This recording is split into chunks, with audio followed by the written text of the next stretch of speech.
Assalamualaikum warahmatullahi wabarakatuh. Salam sejahtera. Om Sandi Sandi Om, Namo Buddhaya, salam kebajikan. Selamat datang di Bincang-Bincang Getsi kali ini dengan tema kekerasan dan pelecehan seksual di lingkungan kampus. Saya tidak sendiri, saya ditemani oleh dua narasumber. Yang pertama adalah Ibu Sinta Wayuhati, selamat datang Bu. Dan yang kedua, Hadiana. Selamat datang Bu di Bincang-Bincang Getsi kali ini. Terima kasih Pak Win. Nah, untuk mempersingkat waktu, mungkin akan saya tanyakan ke dua narasumber ini. Yang pertama mungkin menurut Ibu Sinta dan Bu Hadayana, bagaimana tentang isu kekerasan seksual di lingkungan kampus? Mungkin dari Ibu Sinta dulu.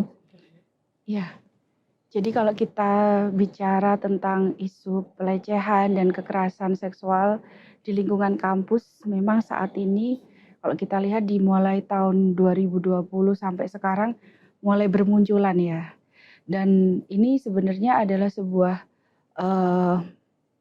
gunung es yang mencair gitu ya, bahwa ternyata pelecehan dan kekerasan seksual di lingkungan kampus ini ada dan nyata ya. Dan ini menjadi bukti bahwa di lingkungan pendidikan, di kampus terutama menjadi tidak aman, di mana mahasiswa untuk mengikuti pendidikan menjadi resah gitu ya.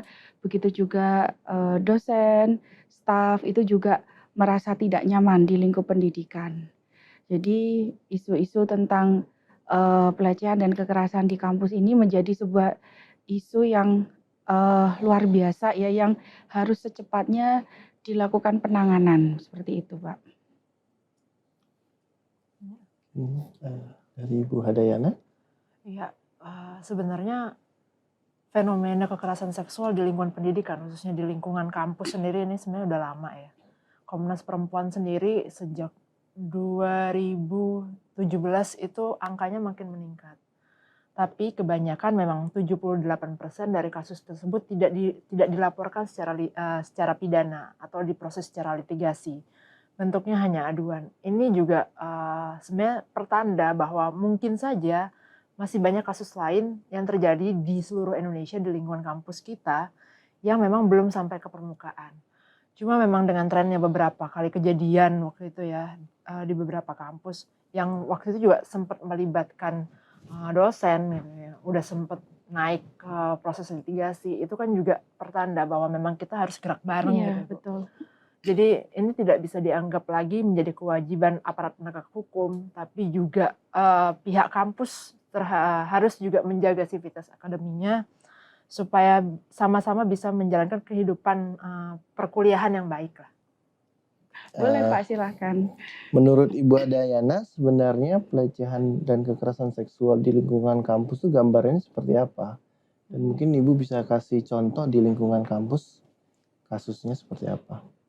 Oke, sebenarnya pelecehan sendiri itu kan termasuk salah satu bentuk dari kekerasan seksual yang nggak banyak orang sadari bahwa sebenarnya kekerasan seksual tuh nggak hanya pelecehan aja gitu kan Pak Win. Yang paling umum terjadi sebenarnya sex jokes gitu atau candaan yang bersifat seksis gitu. Kemudian sweetan. Sebenarnya cara-cara bersosialisasi yang selama ini dianggap biasa, padahal sebetulnya merendahkan gitu. Itu kan sebenarnya terbentuk bentuk kekerasan yang sebenarnya paling umum tapi paling tidak disadari.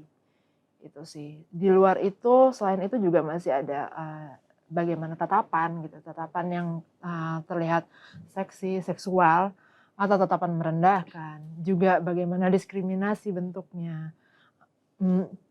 Juga yang paling kita khawatirkan itu kan sebenarnya karena adanya relasi kuasa, kemudian ada pemaksaan hubungan seksual dalam bentuk-bentuk tertentu sebagai ganti apakah reward tertentu gitu. Itu kan yang paling mengkhawatirkan. Tapi sebenarnya yang paling sering terjadi itu sebenarnya kekerasan verbal ya dan daring. Kalau sekarang karena kita banyak berinteraksi lewat sosial media, lewat aplikasi. Kemarin juga sempat COVID juga perkuliahannya Iya, online ya Bu ya. betul. Itu juga dengan sendirinya kekerasan verbal itu berpindah ke kekerasan daring. Itu sih Pak. Nah, ini kalau untuk Bu Sinta sendiri, bagaimana perilaku pelecehan dan kekerasan seksual di lingkungan yang sering terjadi di lingkungan kampus, Bu? Ya, saya menyambung dari Bu Hediana tadi ya, betul sekali ya, itu fenomena yang memang ada. Dan kalau kita bisa identifikasi kekerasan dan pelecehan seksual yang mungkin sering kita tahu ada jenisnya gitu ya, ada secara verbal, kemudian ada juga non fisik, kemudian ada juga fisik, bahkan cyber gitu ya. Mungkin kalau dari segi verbal tadi ya, candaan-candaan, omongan dan perbuatan atau semacam Eee, ujaran-ujaran yang mungkin bisa membuat orang tidak berkenan gitu ya. Kemudian non fisik yang mungkin sifatnya melihat sesuatu yang agak mesum atau mungkin dari atas sampai bawah tidak menyenangkan gitu ya.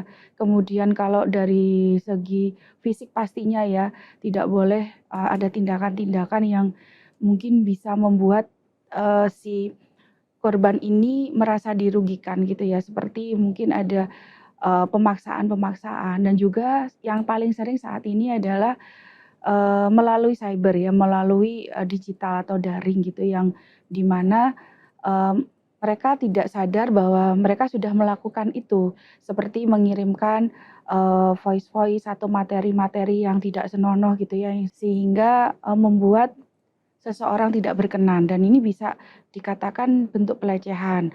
Nah, kalau kita tahu seperti yang sudah disampaikan Bu Hediana, kita melihat bahwa kekerasan seksual itu adalah tindakan di mana perbuatan yang menghina, kemudian merendahkan, kemudian melecehkan, atau mungkin menyerang bagian tubuh atau juga mungkin apa ya, menyerang fungsi reproduksi tertentu gitu ya, sehingga bisa menyebabkan kerugian ya secara fisik ya dan psikis seseorang yang di mana dampaknya seseorang tersebut tidak bisa melaksanakan pendidikan. Jadi dia tidak bisa beraktivitas gitu ya.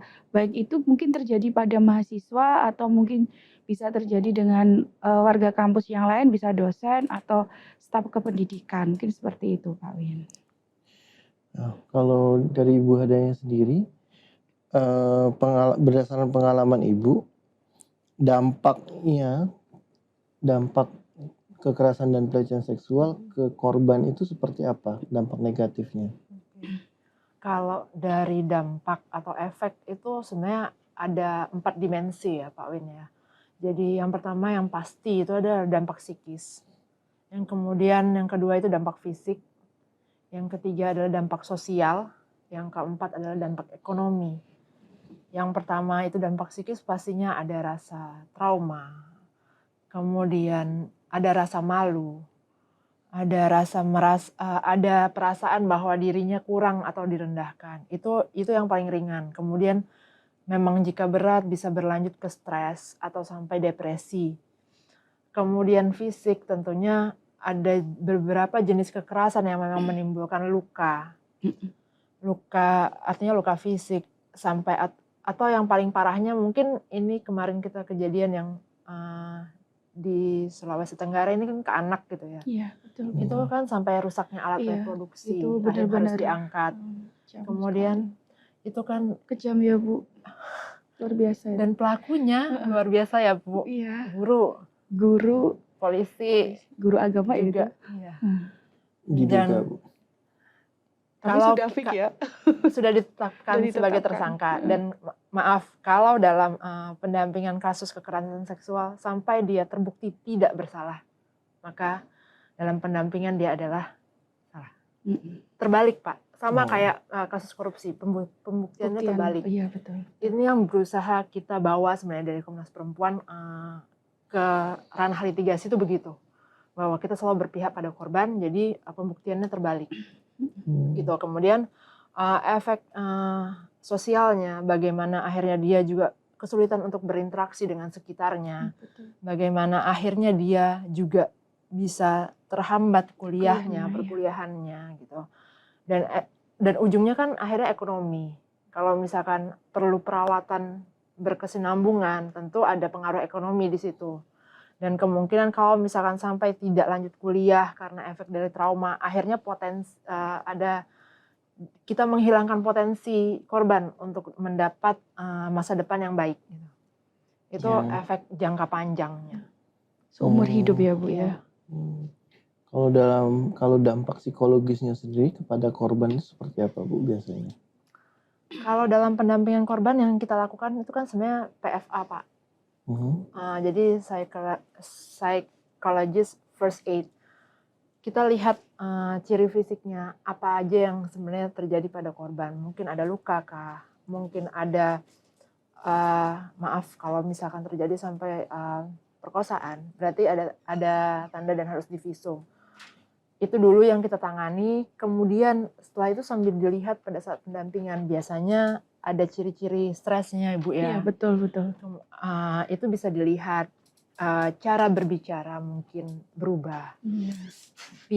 Tidak bisa terbuka terhadap orang lain. Ada kesulitan untuk berbicara. Juga kemudian berlanjut ke ciri fisik, kesulitan tidur, Trauma ya Bu ya. makan, itu menyebabkan perubahan pola hidup kan. Dan sampai yang paling parah itu ada halusinasi Pak, ketakutan gitu. Itu Pak. Lalu kalau untuk proses dan upaya untuk pemulihan korban kekerasan seksual agar bisa pulih dan hilang dari trauma itu bagaimana selama ini Bu? Balik lagi kalau dalam kita kan ya, kalau di lingkup kampus itu kan sebenarnya tugas Satgas sendiri ada 4 ya Pak, ya Bu ya, untuk penanganan. Jadi dalam 4 tugas Satgas itu sebenarnya juga sudah dijelaskan bagaimana proses pendampingan. Jadi artinya korban tidak merasa sendiri ketika menghadapi kasus ini. Ada pendampingan dan wujud support lah supaya dia tidak merasa menghadapi ini sendiri dan ada keberpihakan terhadap korban. Ini yang penting ya, karena yang terjadi kalau di proses litigasi kita di luar kampus ya Bu, kita suruh korban melapor, tapi ketika melapor, aparat penegak hukumnya tidak berpihak pada korban. Itu juga menyebabkan sebenarnya ketakutan-ketakutan sendiri gitu. Akhirnya banyak sekali korban yang memutuskan untuk tidak melapor, karena kan itu. Tidak melanjutkan lagi ya jadinya ya. Ada benteng-benteng gitu, ada ketakutan-ketakutan sendiri gitu. Betul. Itu juga pada saat pendampingan yang penting itu. Kemudian setelah itu yang balik lagi tadi kita balik ke PFA berarti diamati kebutuhannya apa. Kemudian juga bagaimana proses sampai dia kembali lagi ke masyarakat setelah kasus ini selesai. Dan pemulihan itu kan tidak satu kali Pak. Pemulihan itu akan terus menerus karena yang namanya luka batin artinya tidak bisa hilang. Tapi belajar untuk hidup bersama luka batin itu. Balik lagi bagaimana dia membangun kepercayaan dirinya, bagaimana dia bisa percaya bahwa lingkungannya sudah aman lagi ya Bu ya. Bagaimana dia percaya juga bahwa dia sudah memiliki kebebasannya dan memiliki kuasa atas dirinya untuk maju lagi. Itu sih Pak. Iya betul. Kalau mungkin dari Ibu Sinta sendiri selaku dari pihak kampus seperti itu, bagaimanakah peran kampus dalam hal ini perguruan tinggi, khususnya Politeknik Negeri Batam mungkin, dalam menerapkan kebijakan pencegahan dan penanganan kekerasan seksual dalam lingkungan kampus? Oke, memang ini menjadi concern bersama ya, gak cuma Politeknik Negeri Batam ya. Bahkan ini amanah dari Permendikbud nomor 30 tahun 2021 bahwa semua perguruan tinggi negeri maupun swasta harus memiliki Satgas PPKS, di mana Satgas PPKS adalah satuan tugas pencegahan dan penanganan kekerasan seksual di lingkungan kampus. Nah, Satgas PPKS ini memiliki program-program gitu ya, ada pencegahan gitu ya, dan upaya penanganan terkait tadi yang disampaikan Bu Hediana, kita ada pendampingan dengan korban dan juga ada pemulihan ya, membantu pemulihan dan membantu, korban untuk lebih berdaya diri lagi gitu ya, untuk, siap menghadapi ke depannya lagi gitu ya. Kemudian di pencegahan ini kita ada beberapa, program gitu ya, program yang, fokusnya adalah ke sivitas gitu ya. Jadi ada tata kelola gitu ya, kalau dilihat dari segi tata kelola itu misalnya kita ada, eee, program untuk pencegahan melalui, pengerjaan modul di pembelajaran.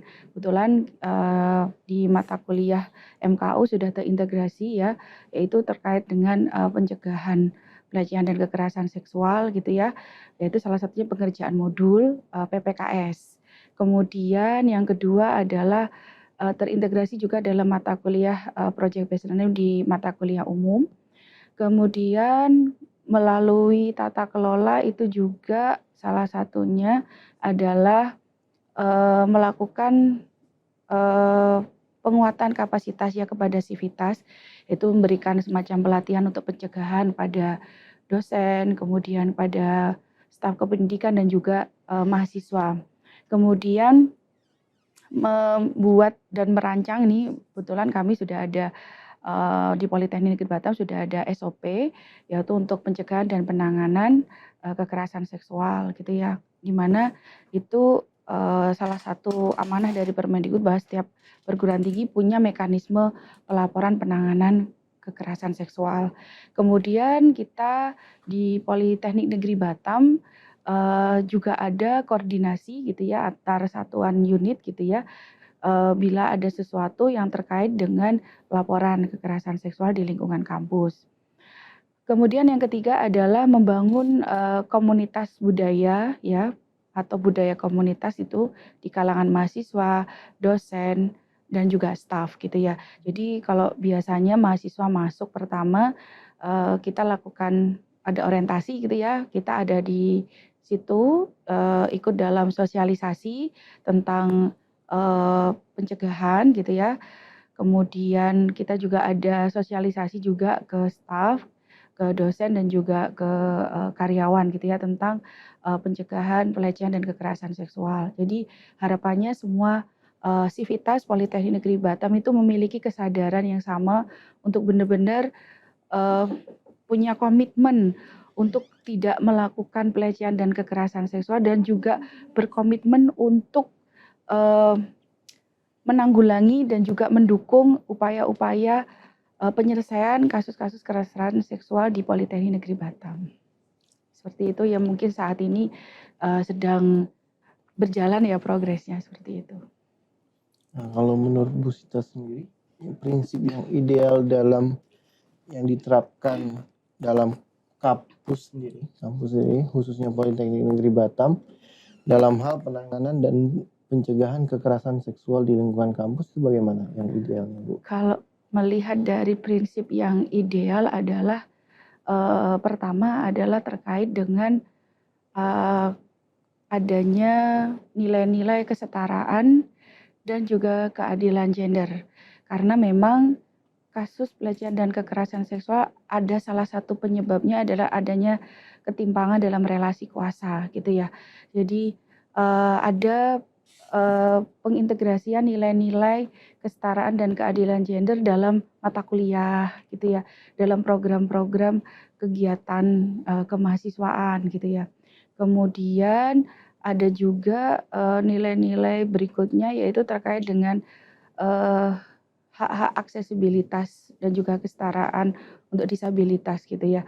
Karena kita harus punya inisiatif untuk bisa memberikan, perspektif disabilitas gitu ya dalam, penyelesaian kasus-kasus gitu ya. Karena, ada beberapa upaya-upaya yang harus dilakukan untuk bisa memberikan perspektif disabilitas yang sama bahwa, disabilitas juga memiliki, eee, kesempatan dan hak yang sama gitu ya dalam pendidikan, seperti itu. Terus kemudian, ada juga terkait dengan prinsip seperti, eee, akuntabilitas gitu ya. Di akuntabilitas ini melihat bahwa dalam, penanganan penyelesaian kasus pelecehan dan kekerasan seksual itu harus, eee, mengkaitkan dengan penyediaan sumber daya yang ada. Jadi Politeknik Negeri Batam juga mengupayakan sumber daya yang ada seperti ruangan gitu ya, yang di mana kita bisa, melakukan konsultasi dan juga mungkin melakukan pendampingan gitu ya. Kemudian kita juga ada yang namanya prinsip, independen, di mana dalam, Satgas PPKS itu tidak bisa dipengaruhi oleh siapapun, pihak manapun dalam menyelesaikan ini. Jadi kita juga harus memastikan seperti, keamanan dari saksi, korban gitu dan pihak-pihak dalam pelaporan ini. Kemudian ada juga, prinsip kehati-hatian gitu ya. Karena dalam penyelesaian kasus itu kan juga kita harus berhati-hati gitu ya dalam, menyampaikan sesuatu gitu ya. Kemudian kehati-hatian juga dalam menyampaikan kampanye-kampanye untuk tidak bertentangan dengan nilai-nilai SARA gitu ya. Kemudian konten-konten kampanye pun juga jangan sampai mendiskriminasi atau kelihatan seperti membatasi ruang gerak mahasiswa, karyawan, dan dosen, tetapi bagaimana, di konten-konten kampanye itu bisa mengkolaborasi gitu ya.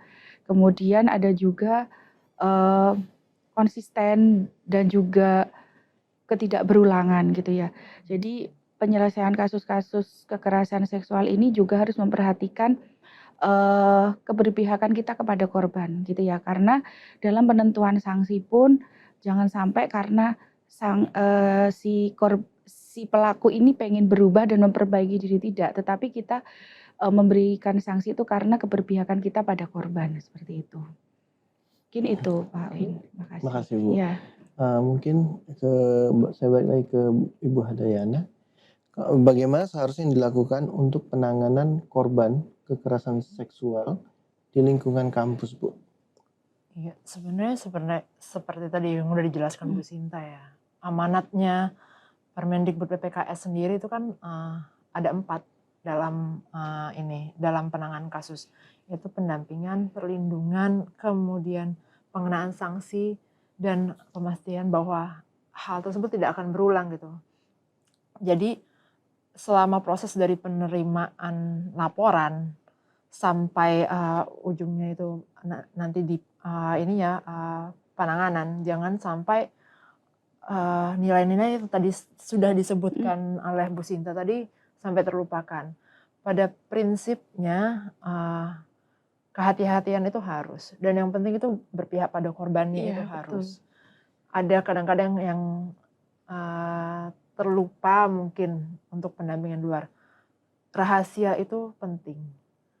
Artinya rahasia itu penting juga yang kadang terlupa, dan ini juga sampai saat ini tidak dipakai di aparat penegak hukum kita.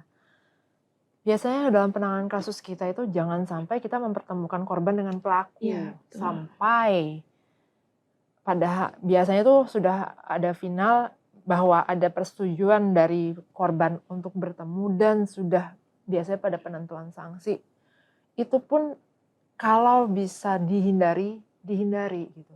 Kadang-kadang kan ada yang korbannya meminta bahwa ada permintaan maaf langsung gitu ya Bu ya. Jadi otomatis mau kan bertemu. Luluh ya jadinya bertemu. Tapi sebisa mungkin itu dihindari untuk korban ada bertemu langsung dengan pelaku.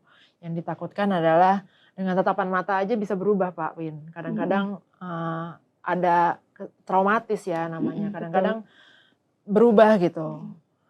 Yang ini tadinya jadi tidak tega, atau yang sebenarnya kejadian juga di beberapa kasus itu kasus sampai leak atau sampai bocor ke luar. Nah itu ya.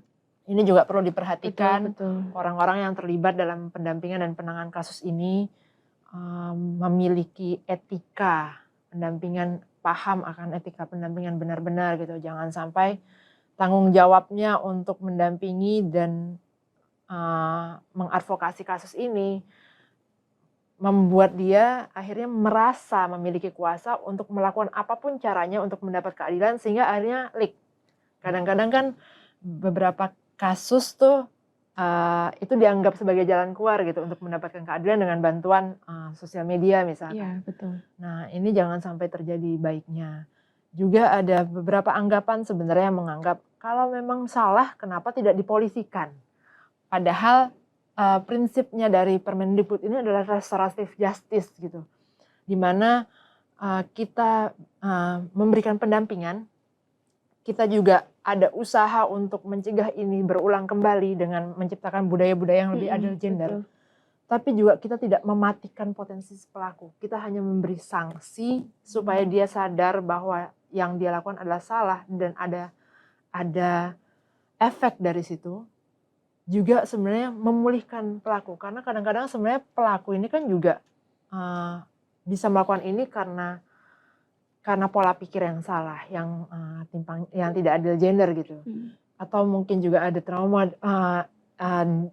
pada saat kecilnya itu harus diselidiki juga. Jadi konseling itu juga tidak hanya untuk korban tapi juga untuk pelaku sebenarnya jika perlu. Mungkin dari Bu Sinta sendiri bagaimana? Iya. Pemberian sanksi pada pelaku wajib ya, sesuai dengan tingkat kesalahan dan juga tingkat perbuatan yang sudah dilakukan. Jadi kalau di Permendikbud nomor 30 tahun 2021 itu sudah ada ketentuan pemberian sanksi, ada sanksi ringan, sedang, dan juga sanksi yang tinggi. Jadi sanksi ini memang harus diberikan. Nah, supaya apa? Tidak keberulangan lagi gitu ya. Dan memang ini keberpihakan kita kepada korban. Bukan berarti pemberian sanksi itu untuk memperbaiki diri, tetapi untuk melihat keberpihakan kita pada korban bahwa korban sudah dirugikan seperti itu. Nah, kemudian proses untuk penetapan dan juga sebagai pelaku memang untuk tahap-tahap awal memang tidak langsung gitu ya, tetapi ada beberapa mekanisme proses-proses seperti identifikasi kasusnya, pemeriksaan, dan juga berkomunikasi juga dengan pihak-pihak terkait. Nah, ini juga salah satu bagian dari mekanisme di peraturan di SOP di Politeknik Negeri Batam seperti itu. Jadi ada SOP yang mengatur mekanisme untuk penanganan pelaporan sampai ke penetapan sanksi seperti itu. Nah, mungkin dari Bu Sinta sendiri, Iya. bagaimanakah agar warga kampus dapat berperan aktif dalam pencegahan kekerasan dan pelecehan seksual di lingkungan kampus, khususnya di Poli Batam, Bu? Pastinya harapannya warga kampus di sini ada mahasiswa, ada dosen, ada staf kependidikan, semuanya bersatu gitu dan memiliki persepsi yang sama bahwa kita harus melakukan pencegahan dan juga mendukung penyelesaian kasus-kasus kekerasan seksual. Jadi harapannya warga kampus ketika mungkin mengalami pelecehan segera melapor ya ke Satgas PPKS Politeknik Negeri Batam pastinya. Kemudian ketika misalnya warga kampus melihat atau mungkin mengetahui ada tindak pelecehan dan kekerasan seksual, segera laporkan seperti itu. Nah, warga kampus kita ini harapannya ketika sudah mengetahui tentang apa sih sebenarnya jenis-jenis pelecehan dan kekerasan seksual, harapannya mereka memiliki kesadaran di lingkungannya. Jadi di lingkungan tempat dia bekerja, kemudian untuk mahasiswa di lingkungan kampus atau ketika dia melaksanakan pembelajaran atau mungkin berinteraksi, berdinamika di kampus itu juga aware gitu ya bahwa apa yang dilakukan hal ini apakah bisa menyebabkan kerugian bagi orang lain atau tidak gitu ya. Makanya harapannya ada komitmen bersama untuk sama-sama stop pelecehan dan kekerasan seksual serta diskriminasi di kampus. Seperti itu. Nah, mungkin pertanyaan terakhir untuk Bu Sinta dan Bu Hadayana sendiri. Apa pesan dari Bu Sinta dan Bu Hadayana kepada sivitas kampus untuk pencegahan dan penanganan kekerasan seksual di lingkungan kampus, khususnya di Poli Batam? Mungkin dari Ibu Hadayana dulu. Oke, makasih Pak Win. Pada prinsipnya kita selalu mencegah lebih baik daripada menanggulangi. Jadi Betul. mari sama-sama kita ciptakan kesadaran yang sama, perspektif gender yang adil, supaya sama-sama pula menciptakan suasana belajar yang merdeka dari kekerasan seksual. Itu sih Pak. Mungkin dari Ibu Sinta. Ya, jadi berharap semua warga kampus memiliki persepsi yang sama dan sama-sama menjaga lingkungan agar merdeka dari pelecehan dan kekerasan seksual di lingkungan kampus. Terima kasih Bu Sinta, Bu Hadayana. Mungkin saya sedikit menyimpulkan dari pembicaraan hari ini bahwa kekerasan dan penanganan kekerasan seksual sendiri itu harus dikerjakan secara bersama-sama dengan warga kampus, yaitu dengan mahasiswa, baik dengan staf maupun dengan dosen, bekerja sama dalam menciptakan lingkungan kampus yang bebas dari kekerasan dan pelecehan seksual. Nah, mungkin terakhir Bu Sinta dan Bu Hadayana, terakhir kita bakal melakukan gestur, yaitu stop kekerasan dan pelecehan seksual. Politeknik Negeri Batam, Merdeka belajar, merdeka dari pelecehan, merdeka dari kekerasan, stop diskriminasi.